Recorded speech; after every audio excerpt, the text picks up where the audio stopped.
Oh well. Okay.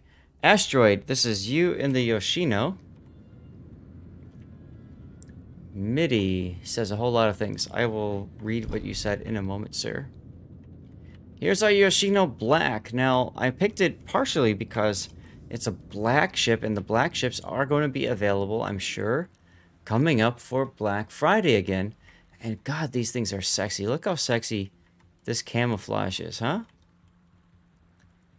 I mean, it's very sexy. I wish that we can get that Nagato out of that frame. Let's do something like this. There we go. Let's do that. All right. Let's go.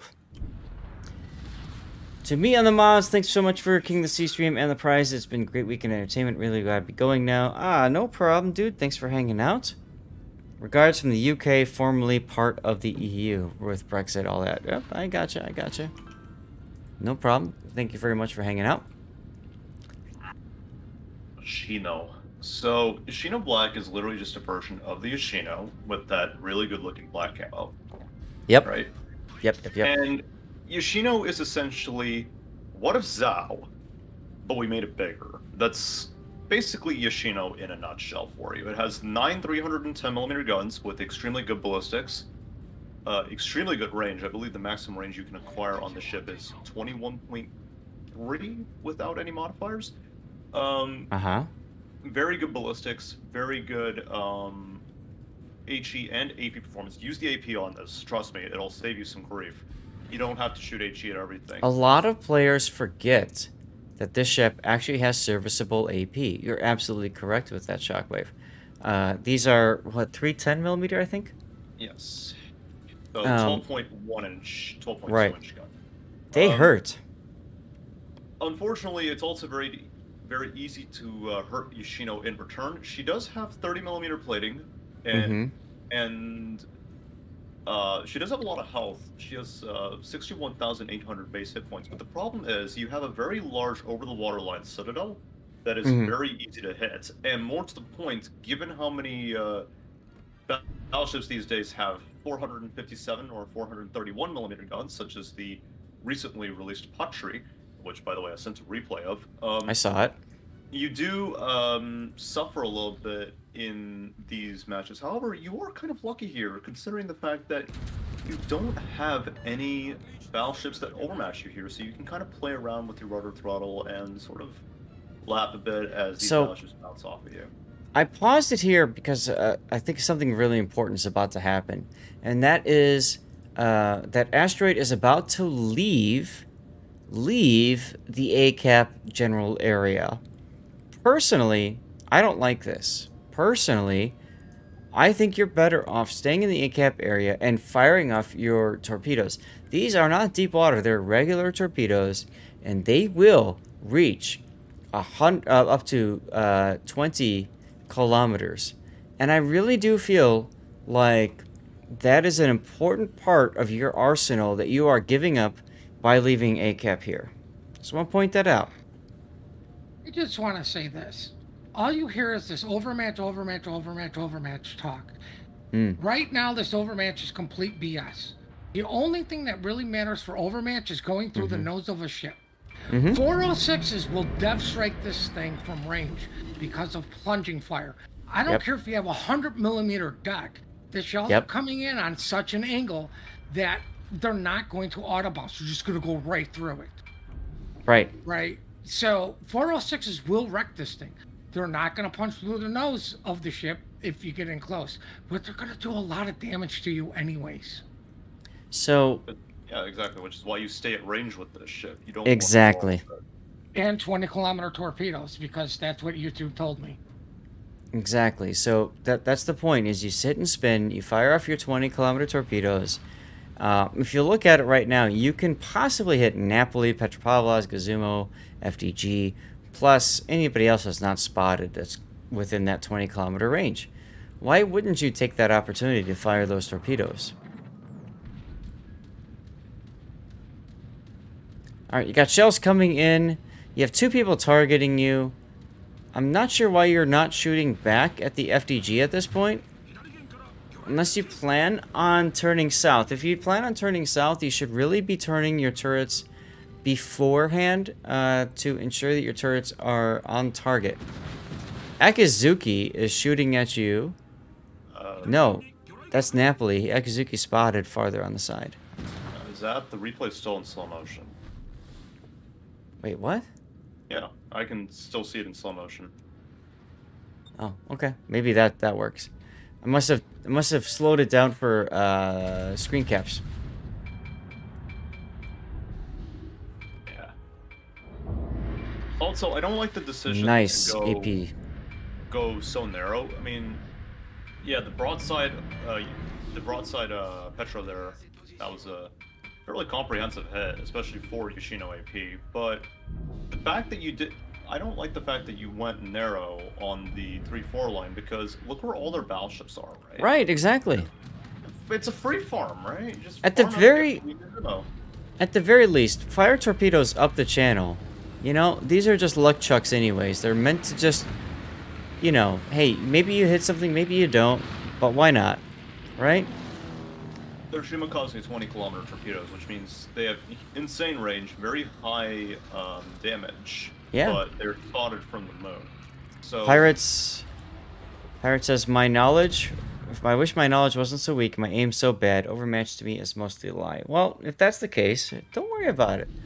Overmatch isn't something you have to, like, worry about, like, keeping straight in your mind. I think it's much more important angling to the enemy. Look what happened just here. Angling to the enemy is more important than worrying about your own overmatch. Frankly, it's more about proper placement of the ship than it is. I'd say that's first and foremost. After that, then you worry about your own guns hitting targets, and then third place is, you know, not dying. Nice hits on FTG. I say the first thing you need to learn, as anybody, is just learn how to live. Yeah, sure. The placement of like where to go on the maps, that comes with time. Where to shoot, like aiming and all that good stuff. That is another, more or less, you are going to learn it over time. If you can't learn to survive, you're not going to learn anything else. Mm-hmm.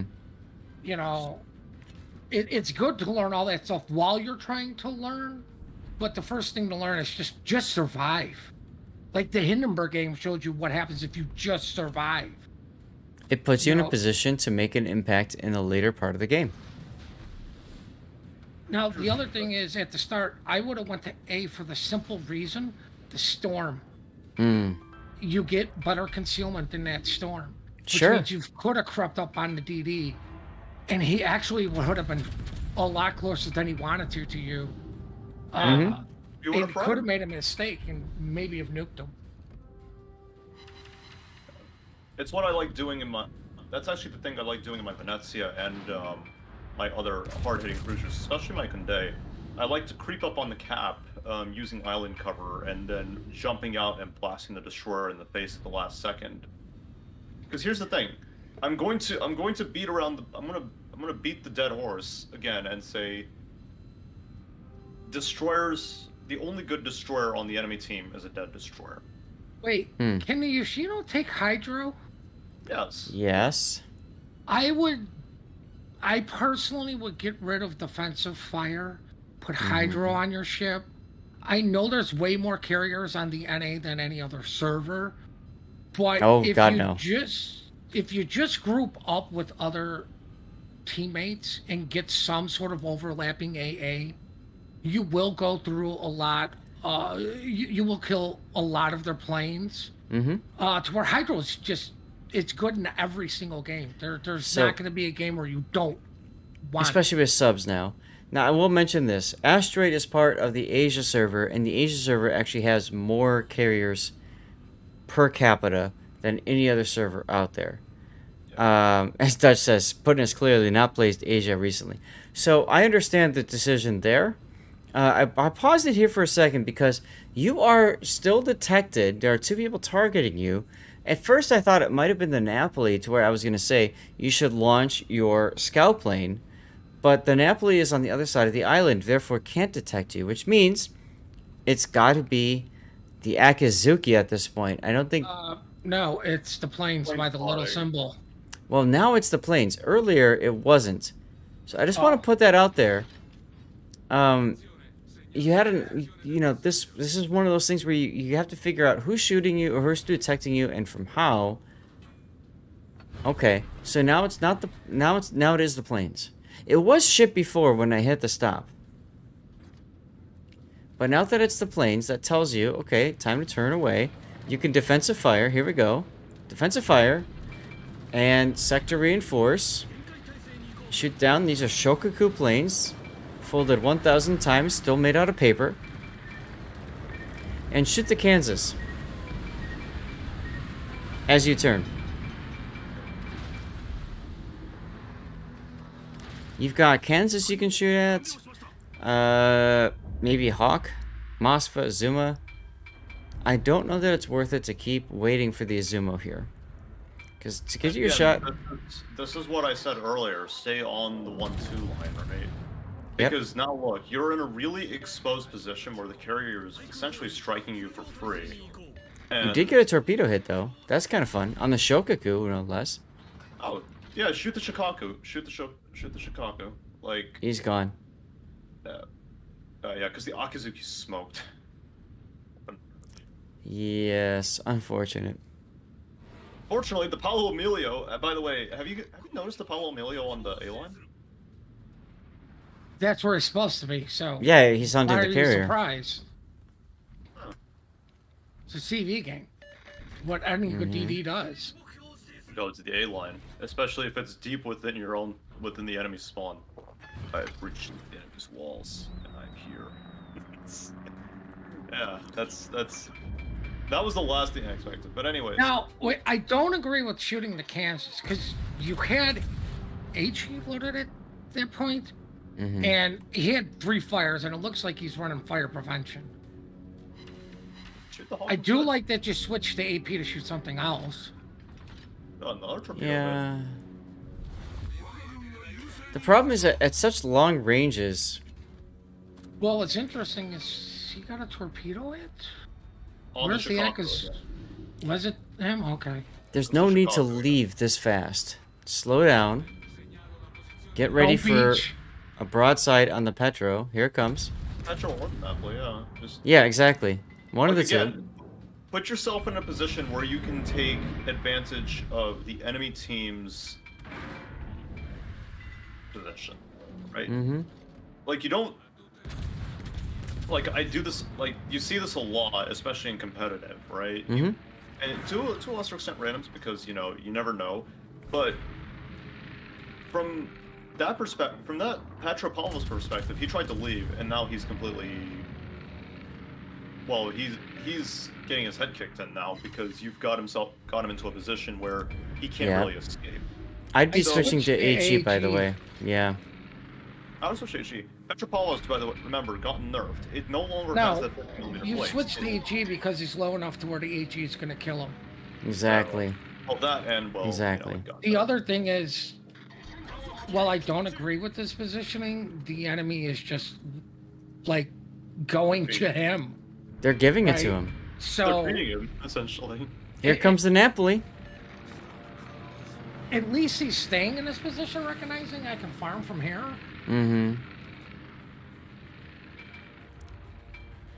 Napoli's a tricky target to Citadel, but definitely worth a shot, unless he recognizes the fact that he is in fact, that there is in fact a Yoshino here. Which he doesn't seem to recognize because he continues to back off, which he does now. Now he realizes it. He's like, wait a minute! That ain't right. Why is there a Yoshino here?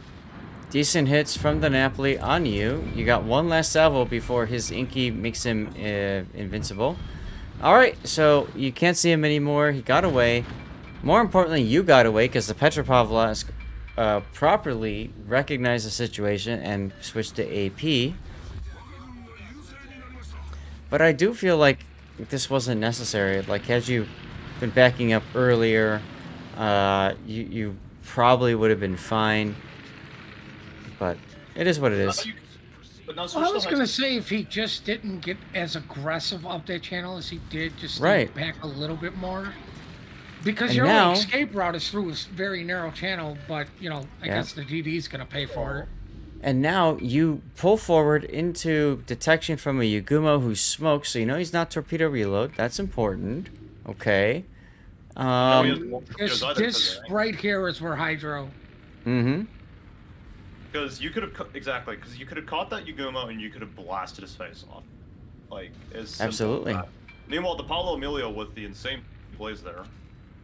I mean, he's just doing what he does best, right? Yeah. More importantly, he's drawn the enemy team back towards the AB line, so now you can kind of push through here. Why did the Still, Iowa not cap C? I don't know that you need to really push through it so much as you just need to kind of wait for your heal to come back up. How healthy is... Richelieu is much healthier, so yeah, let the Richelieu take the lead. Yeah, and he can spot torpedoes for you. Exactly right, yes. Plus North Carolina, though. That's Yeah. That was a very optimistic NC shot. Very long range. It managed to hit. You know, whatever. Yugumo is torping your Richelieu. Detected on Moscow radar there. Because there's very little way he could have... Oh, no, never mind. He's on fire. Look at your team. They actually went through the C cap, and they did not cap it. That's what put... Yeah, that's why I was saying, why didn't he... Iowa just cap C? But it's not like they need it. I don't like how sideways you went just for that shot. Took a lot more damage than you needed to. You got the kill. Yay. But, I don't know. Asheron, thanks for the follow. But I feel like you could have been... That could have hurt a lot more. 2 turrets would have done the job, frankly. Mm-hmm. Yeah, but Stay more importantly, it leaves you with only one option to get out of there. The channel. Yeah. No, I mean, luckily there's nothing left to absolutely punish you for it. Sure. Petro and the Yugumo, who's about to get dive bombed by the Lexington, so... Yeah, they got bigger issues. Right. Let me drop, hold on. Let me, change my speed, slow this down a little bit. I mean, good job on recognizing when to use AP over HE, though. Like, that is something, like I said, once again, you will just naturally learn over time. Right. Good job surviving, right? Like, to me, that is the most important thing, is just live. Everything else follows suit of just living. Damage, shell hits, if you just wanted to sum it up, like, PR just comes from simply living. A good amount of it does. That's true. Why go for that gap in the first place? That NC could have punished him, had guessed correctly. He wanted to go for the gap. True. Again, my only thing with this was just the initial positioning. Why go narrow? There's no reason for you to.